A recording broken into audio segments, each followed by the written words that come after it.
করে তরকারি তেল পেঁয়াজ খাও, মনে হয় প্রত্যেক মাসে আমার ভাইয়ের শ্বশুর বাড়ি থেকে তেল পেঁয়াজ আসে। হ্যাঁ, তুমি কিন্তু আমার মাইন্ড করো না, আমি মজাক কর না। ভাবি তুমি আবার শেখরার ফেস পাউডার মাখো, তোমার রং ঢং দেখলে মনে হয় তুমি কোন রাজা বাচ্চা ঘরের বিটি। কিছু আবার মনে করো না, আমি মজাক কর না। ওই ওটা দেখি কি তোমার আলমারিতে আবার নতুন শাড়ি কিনেছো?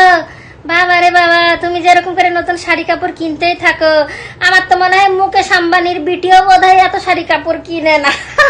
তুমি আবার কিছু মনে করো না, আমি মজাক কর না।